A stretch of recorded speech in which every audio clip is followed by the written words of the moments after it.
শুভ সন্ধ্যা বন্ধুরা। হ্যাঁ, শুভ সন্ধ্যা বললাম কারণ এখন সন্ধ্যেবেলায় আমি ভিডিওটা আপলোড করছি, তাই বললাম শুভ সন্ধ্যা। তো এটা ছিল আমার জন্মাষ্টমীর ভিডিও, আর ভিডিওটা আপলোড করতে আমার অনেকটা দেরি হয়ে গেল। তো দেখো, শনিবার জন্মাষ্টমী ছিল, সেদিন আকাশটা কিন্তু দারুণ ছিল। একদম সাদা নীল মেঘের ভেলা ভাসছে যেন আকাশে, চারিদিকটা রোদে ঝলমল করছিল। আর কি সুন্দর দেখো, ঠাকুর সাজানো হয়ে গেছে। আর সত্যি কথা বলতে আমি সেদিনকার ছিলাম খুব অসুস্থ, ওই জন্য আমি এবার জন্মাষ্টমী কোনো কিছুই করতে পারিনি। যা কিছু করেছে আমার ছেলে আর ওর বাবা।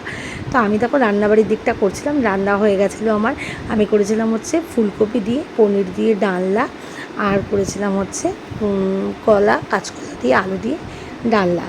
আর যেহেতু সেদিনকার নিরামিষ খাওয়া দাওয়া ছিল, সেই কারণে কিন্তু সব কিছুই নিরামিষ রান্নাই করেছিলাম। আর তারপরে করে নিয়েছিলাম হচ্ছে ছোলার ডাল, যেটা কিন্তু আমার ছেলে বা মেয়ের ভীষণ প্রিয় ছোলার ডালটা। আর যেটা করেছিলাম খুব স্পেশাল, সেটা আমার পছন্দের, সেটা হচ্ছে সিমুই পায়েস। তো এগুলো কোনোটাই ঠাকুরের ভোগ নয়, এমনি আমি ঘরেই রান্না করেছিলাম। তো তোমাদেরকে তো আগেই বললাম, যেহেতু আমি অসুস্থ ছিলাম, ওই জন্য এবার ঠাকুরের ভোগ হিসাবে কিন্তু কোনো কিছুই করিনি। তো তোমাদের দাদাভাই সবই প্রসাদ মানে মিষ্টি কিনে নিয়ে এসেছিলো। তো দেখো, চারপাশে যে রোদ্দুরটা পড়েছে, দেখতে কিন্তু খুব সুন্দর লাগছে। আর যেহেতু পুজো ঘরেই হবে, ওই জন্য আমি কিন্তু ঘর বাড়িটাও সুন্দর করে গুছিয়ে গাছিয়ে একদম পরিষ্কার পরিচ্ছন্ন করে মুছে টুছে সমস্ত পরিষ্কার করে ফেলেছিলাম। আর মাঠে দেখো, রোদ্দুরে মাঠটা একদম মানে একদম হলুদ লাগছে, হলুদ সবুজ মতো লাগছে মাঠটা। খুব সুন্দর, রোদটা এত সুন্দর উঠেছে, মানে শ্রাবণ মাসের শেষ আর ভাদ্র মাসের সূচনা, দারুণ লাগছে, দারুণ। আর দেখো, এই যে ঘরটা একদম ক্লিন করে পরিষ্কার পরিচ্ছন্ন করে কিন্তু একটু এসি চালিয়ে নিয়েছিলাম, কারণ খুব গরম ছিল। আর পুজোটা হবে কিন্তু ঘরে, সে কারণে কিন্তু সমস্ত পরিষ্কার পরিচ্ছন্ন করে আমি একদম রেডি করে দিয়েছিলাম। আর দুপুরবেলায় সমস্ত ওদের খাওয়া দাওয়ার পরে ওরা কিন্তু পরিষ্কার পরিচ্ছন্ন হয়ে, ছেলে আর ছেলের বাবা ঠাকুর গুছিয়ে ফেলছে, যেহেতু আমাদের পুজোটা সন্ধ্যেবেলায় করেছিল। আর তোমাদের দাদাভাই আর ছেলে মিলে দেখো কি সুন্দর করে গোপালকে সাজিয়ে দিয়েছে, নতুন জামা এনে গোপালকে নতুন জামা পরিয়ে। আর যেহেতু ওইদিনকার লোকনাথ বাবারও জন্মদিন ছিল, সেই জন্য লোকনাথ বাবাকেও পাশে সাজিয়েছে। আর ওই যে আরেকটা গোপাল ঠাকুর দেখছো, ওটা কিন্তু আমার বাবুই এঁকেছিল। আর এই যে আমার রাধারানী, ছোট্ট রাধারানী, আমার সোনা মাম্মা, আমি ওকেও কিন্তু খুব মিষ্টি করে সাজিয়ে দিয়েছিলাম। যেহেতু মানে কোনো প্ল্যানই ছিল না ওকে সাজাবো বা কিছু, ওই জন্য সেরকমভাবে আর কোনো বেশি কিছু করতে পারিনি, অল্পের ওপর দিয়েই তাড়াতাড়ি করে। তাও বাচ্চা মানুষ ঘুমিয়ে পড়েছিল, আমি ঘুম থেকে টেনে তুলেই ওকে সাজিয়েছি।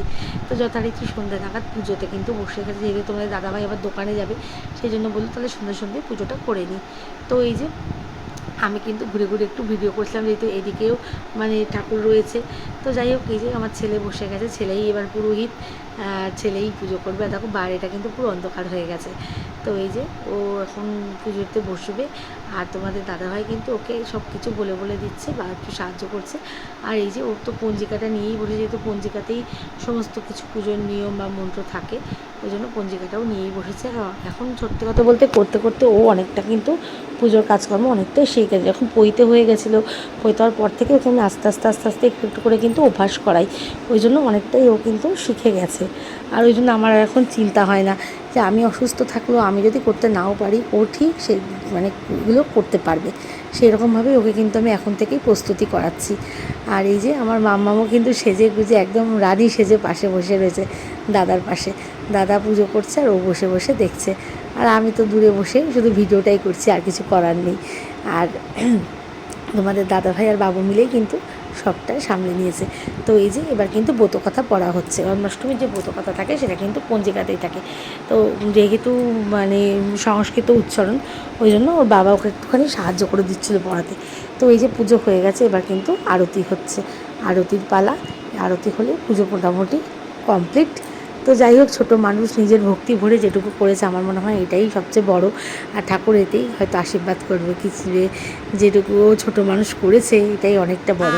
সাজিয়ে গুছিয়ে যে সমস্তটা করা, এটাই হচ্ছে সবচেয়ে বড় পাওয়া। তো তোমরাও বলো কিন্তু সাজানোটা কেমন হয়েছে। আর এই যে পুজোর পরে এবার কিন্তু ও প্রণাম করে নিচ্ছে, আর এই যে ও এবার ধুনো নিয়ে এসে চারিধারে ধুনো দিচ্ছে। আর তারপরে বললো, মা যাই তুলসীতলাতেও তাহলে ধূপদীপ দেখিয়ে আসি। তো যাই হোক, ধূপদীপ দেখানো হয়ে গেছে। আর ভিডিওটা কেমন লাগলো তোমরা কিন্তু অবশ্যই বলো। চলো, সবাই ভালো থেকো, টাটা।